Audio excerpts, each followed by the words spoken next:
Et quand la tristesse arrive, je sais tu es là, toujours près de moi. Bonjour, bienvenue à votre émission La Victoire de l'amour. J'espère que vous allez bien et vous vous souvenez, à tous les mardis, on avait quelqu'un de spécial avec nous et comme je vous le disais la semaine dernière, pour les quelques prochaines semaines, il sera encore avec nous grâce à la magie de la télévision. Et ces chroniques-là ont été enregistrées quelques semaines avant son départ et il m'avait demandé de les passer même s'il devait partir un jour. Et évidemment, vous savez de qui je parle, de notre ami Raymond.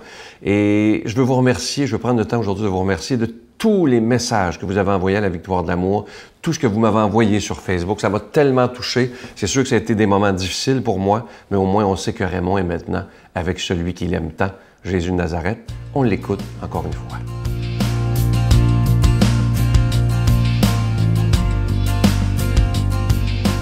Bonjour. Aujourd'hui, la parabole porte sur des perles qui sont de la nourriture. Deux marchands de bijoux arrivèrent dans une caravane au désert à peu près à la même heure de la nuit.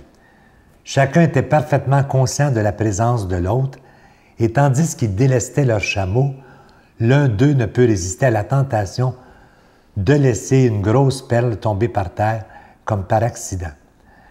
Elle roula dans la direction de l'autre qui, avec une grâce affectée, la ramassa et la retourna à son propriétaire en disant « C'est une belle perle que vous avez là, monsieur, aussi grosse et chatoyante qu'on puisse les trouver. » « Comme c'est gentil à vous de dire cela, rétorqua l'autre. En fait, c'est un des plus petits joyaux de ma collection. » Un bédouin était assis près du feu et avait observé la scène. Il se leva et invita les deux hommes à venir manger avec lui. Lorsqu'ils attaquèrent le repas, voici l'histoire qu'il leur raconta. Il dit « Moi aussi, mes amis, j'ai été autrefois bijoutier, comme vous. Un jour, je fus surpris par une grosse tempête dans le désert. Elle me ballotta tellement de ci, de là, avec ma caravane que je me retrouvai séparé de mon entourage et perdis mon chemin complètement.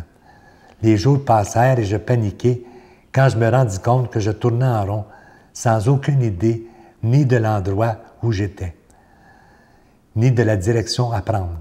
Alors quand, quasi mort de faim, je descendis tous les sacs qui étaient sur le dos de mon chameau et fouillai dedans pour la 100e fois. Imaginez mon emballement quand je tombai sur un sac qui m'avait échappé jusque-là, les mains tremblantes.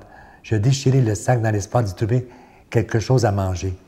Imaginez ma désillusion quand je découvris que tout ce que le sac contenait, c'était des perles. C'est quoi la morale de cette histoire-là? Ça nous rappelle le Coëlette qui dit « Vanité des vanités, tout est vanité. Vous avez beau avoir des belles perles à vendre, ça ne donne pas à manger à son propriétaire lorsqu'arrive le malheur. » Et les tempêtes du désert, ça me fait penser aux tempêtes de la vie. On a beau être riche et très puissant, posséder tous les royaumes de la terre, si on n'a rien à manger dans une tempête de sable, en plein désert perdu, loin de toute civilisation, ça donne absolument rien. Alors la nourriture vaut plus que la perle à ce moment-là. Alors je pense qu'il faut se prémunir. Il faut, oui, gagner notre vie avec de l'argent, des perles, on peut en avoir un petit peu, mais il ne faut pas miser juste là-dessus.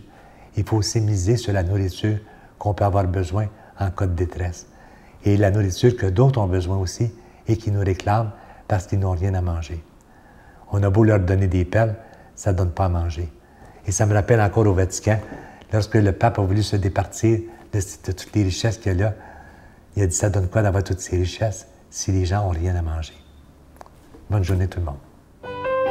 Notre Père qui es aux cieux, que ton nom soit sanctifié, que ton règne vienne, que ta volonté soit faite sur la terre comme au ciel. Donne-nous aujourd'hui notre pain de ce jour. Pardonne-nous nos offenses comme nous pardonnons à ceux qui nous ont offensés.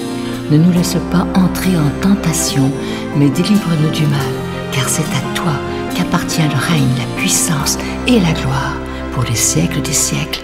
Amen. Il me fait toujours plaisir de vous parler de ce si beau cadeau du monde. On en est vraiment fiers. Vous le voyez à l'écran, ce beau bijou. C'est un beau collier. Il a été fait sur mesure pour la Victoire de l'amour. Donc, vous ne verrez jamais un collier comme ça dans les magasins nulle part. C'est vraiment une idée qui a été faite pour la Victoire de l'amour. C'est un collier qui rend hommage à Saint Jean-Paul II et Saint Jean XXIII. Il est avec des grains d'hématite plaqués argent et 2 breloques de Saint Jean-Paul II et Saint Jean XXIII. Et au centre, une petite croix plaquée argent. Je vous rappelle que ce collier, il est déjà béni et il se donne extrêmement bien en cadeau.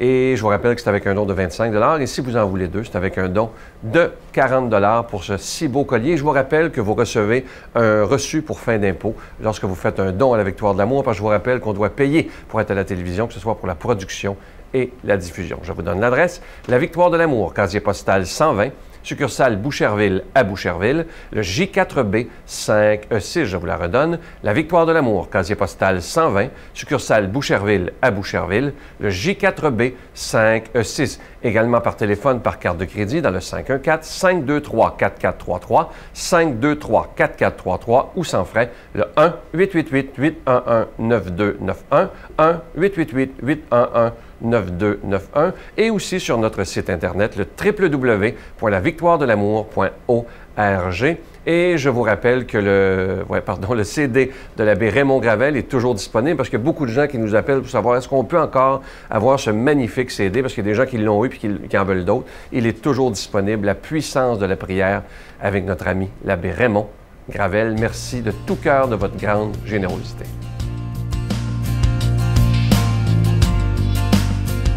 Mon Dieu, donnez-moi la sérénité d'accepter les choses que je ne peux changer, le courage de changer les choses que je peux et la sagesse d'en connaître la différence. Amen. Aujourd'hui, pour la parole de Dieu, on rejoint quelqu'un qu'on apprécie beaucoup, notre ami, le Père Joseph Éveillard.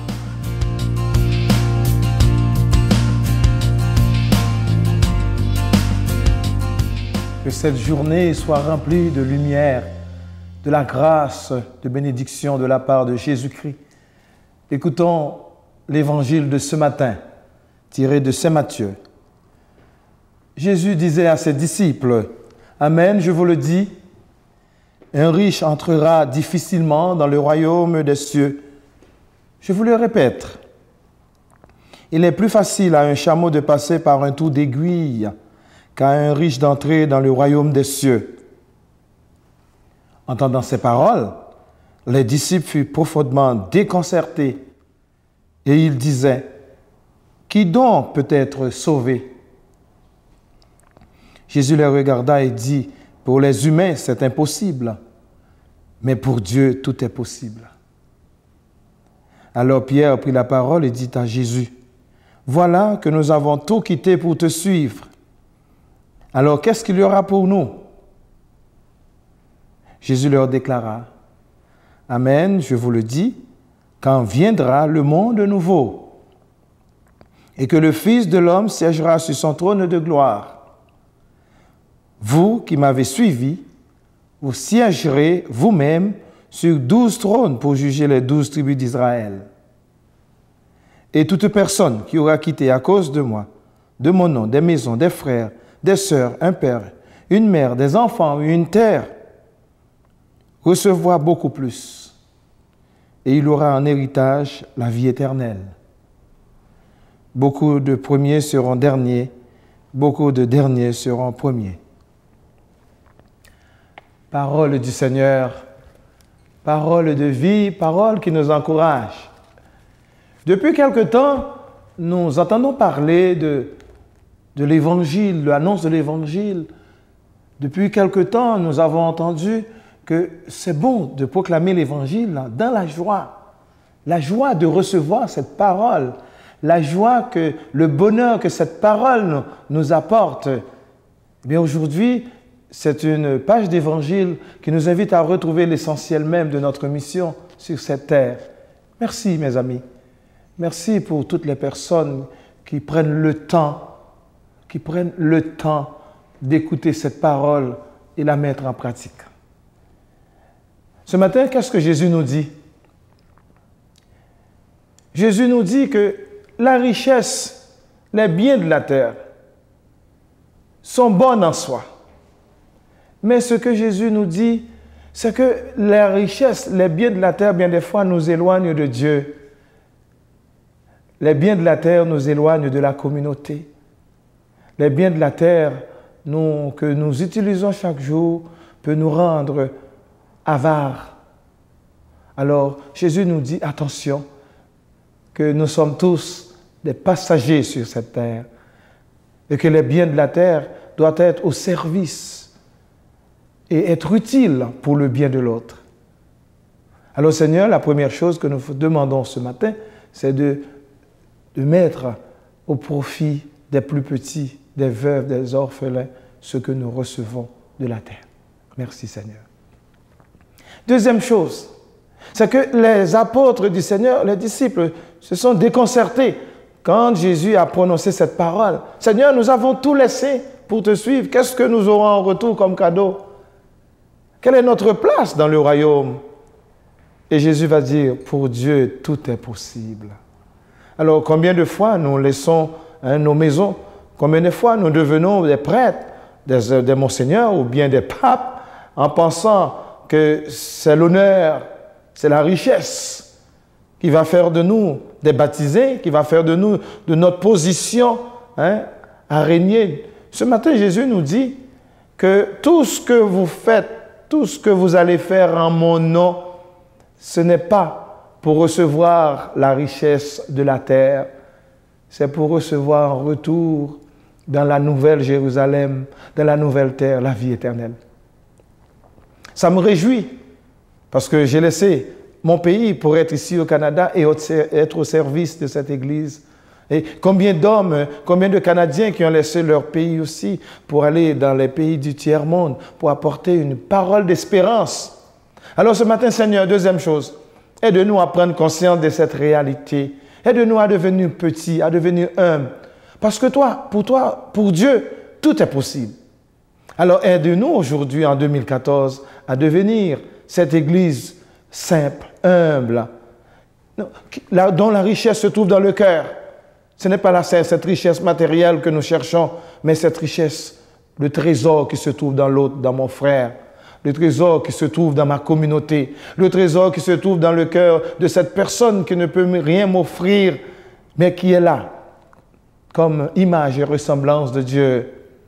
Les petits seront les grands dans le royaume de Dieu. C'est à l'inverse de notre conception humaine. Je vous bénis ce matin et recherchons cette richesse. Au nom du Père et du Fils et du Saint-Esprit. Amen. Je vous salue Marie, pleine de grâce. Le Seigneur est avec vous. Vous êtes bénie entre toutes les femmes, et Jésus, le fruit de vos entrailles, est béni. Sainte Marie, Mère de Dieu, priez pour nous pauvres pécheurs, maintenant et à l'heure de notre mort. Amen.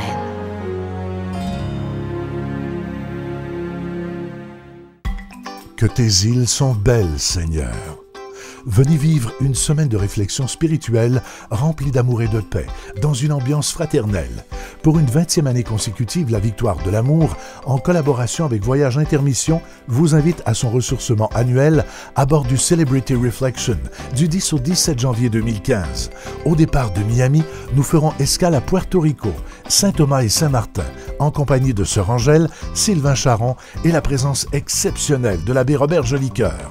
Réservation avec Voyage Intermission au 514-288-6077 ou sans frais au 1-800-465-3255.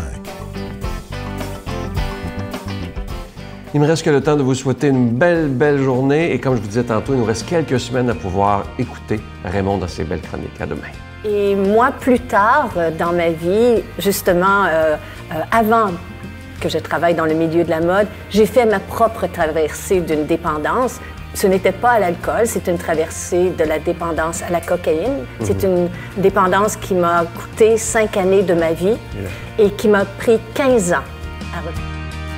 La Victoire de l'amour remercie de tout cœur les Résidences Soleil de leur accueil si chaleureux.